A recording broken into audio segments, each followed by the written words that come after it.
Hi everyone, welcome back. ఈరోజు మనం next week swing ట్రేడింగ్కి కావాల్సిన స్టాక్స్ని చూద్దాం. ముందుగా మన ట్రేడ్ సెటప్ చూద్దాం. స్ట్రాంగ్గా ఉన్న స్టాక్స్ కొంతవరకు ట్రెండ్ అయిన తర్వాత కన్సాలిడేట్ అవ్వడం స్టార్ట్ అవుతుంది. అలా ఎప్పుడైతే కన్సాలిడేషన్ జోన్లోకి వస్తుందో మన ఎంట్రీ సెటప్స్ అనేవి ఆ రీసెంట్ హై దగ్గర మార్క్ చేసుకుంటాం. స్టాక్ ఎప్పుడైతే ఈ లెవెల్ని బ్రేక్ చేస్తుందో మనం మార్కెట్లో పొజిషన్ తీసుకుంటాం. అండ్ మన టార్గెట్ వచ్చేసి ఈ కన్సాలిడేషన్ రేంజ్ ఏదైతే ఉందో దాన్ని మన టార్గెట్గా సెట్ చేసుకుంటాం. ఇప్పుడు దీన్ని స్టాక్స్లో చూద్దాం. ముందుగా డేటా ప్యాటర్న్స్. ఈ స్టాక్ అయితే కన్సాలిడేషన్ జోన్లో ఉంది అండ్ రీసెంట్ హైని కూడా బ్రేక్ చేసింది. సో మనం మండే ఈ స్టాక్లో ట్రేడ్ అయితే తీసుకోవచ్చు. అండ్ స్టాప్ లాస్ వచ్చేసి ఈ డే క్యాండిల్ లో దగ్గర చూస్ చేసుకుంటాం. అండ్ ఈ స్టాక్లో మన టార్గెట్ వచ్చేసి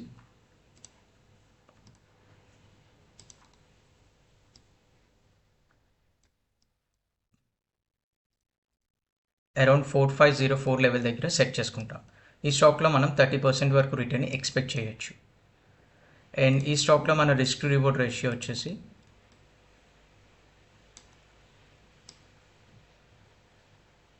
మోర్ దెన్ 1:3 ఉంది.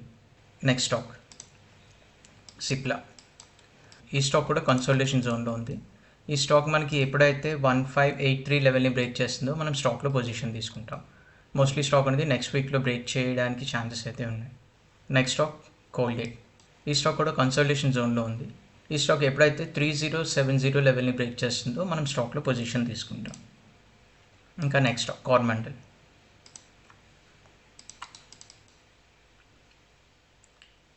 ఈ స్టాక్ కూడా లాస్ట్ 2 వీక్స్గా కన్సాలిడేట్ అవుతుంది.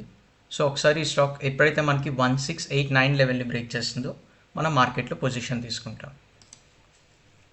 ఇంకా నెక్స్ట్ కోల్ ఇండియా. ఈ స్టాక్ చూసుకున్నట్టయితే ఈ స్టాక్ ఎప్పుడైతే మనకి 5 to 8 లెవెల్ని బ్రేక్ చేస్తుందో మనం మార్కెట్లో పొజిషన్ తీసుకుంటాం.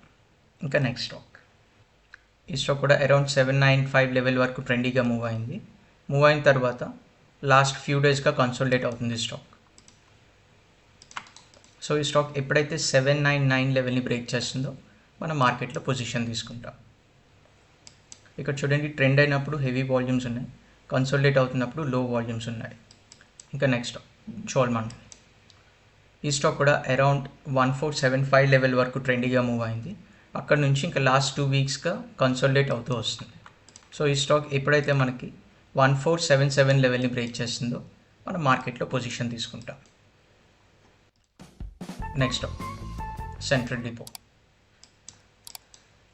ఈ స్టాక్ కూడా అరౌండ్ 2542 లెవెల్ వరకు ట్రెండీగా మూవ్ అయింది. అక్కడ నుంచి లాస్ట్ ఫ్యూ డేస్గా కన్సాలిడేట్ అవుతుంది. సో ఈ స్టాక్ ఎప్పుడైతే మనకి 2539 లెవెల్ని బ్రేక్ చేస్తుందో మనం మార్కెట్లో పొజిషన్ తీసుకుంటాం. Next Chambal fertilisers. ఈ స్టాక్ చూసుకున్నట్టయితే మనకి అరౌండ్ 574 లెవెల్ వరకు ట్రెండీగా మూవ్ అయింది. అక్కడ నుంచి లాస్ట్ 2 వీక్స్గా ఈ స్టాక్ అనేది కన్సాలిడేట్ అవుతూ వస్తుంది. సో ఈ స్టాక్ ఎప్పుడైతే మనకి 575 లెవెల్ని బ్రేక్ చేస్తుందో మనం మార్కెట్లో పొజిషన్ తీసుకుంటాం. ఇంకా నెక్స్ట్ స్టాక్. ఈ స్టాక్ చూసుకున్నట్టయితే ఈ స్టాక్ అరౌండ్ 833 లెవెల్ వరకు ట్రెండీగా మూవ్ అయింది. అక్కడ నుంచి లాస్ట్ ఫ్యూ డేస్గా కన్సాలిడేట్ అవుతూ వస్తుంది. సో ఈ స్టాక్ ఎప్పుడైతే మనకి 834 లెవెల్ని బ్రేక్ చేస్తుందో మనం మార్కెట్లో పొజిషన్ తీసుకుంటాం. ఫినోలెక్స్ కేబుల్స్. ఈ స్టాక్ మనకి ఎప్పుడైతే 1701 లెవెల్ని బ్రేక్ చేస్తుందో మనం మార్కెట్లో పొజిషన్ తీసుకుంటాం. మోస్ట్లీ నాకు తెలిసి ఇది మండే బ్రేక్ చేయొచ్చు. సో ఇన్ కేస్ అలా బ్రేక్ చేస్తే మన టార్గెట్ వచ్చేసి అరౌండ్ 1851 లెవెల్ దగ్గర సెట్ చేసుకుంటాం. ఈ స్టాక్లో మనం 8% వరకు రిటర్న్ ఎక్స్పెక్ట్ చేయొచ్చు. Next fact limited. ఈ స్టాక్ కూడా మనకి అరౌండ్ 1182 లెవెల్ వరకు ట్రెండీగా మూవ్ అయింది. అక్కడ నుంచి లాస్ట్ ఫ్యూ డేస్గా కన్సాలిడేట్ అవుతుంది స్టాక్ అనేది. సో ఈ స్టాక్ ఎప్పుడైతే మనకి 1188 లెవెల్ని బ్రేక్ చేస్తుందో మనం మార్కెట్లో పొజిషన్ తీసుకుంటాం. Next engineers India.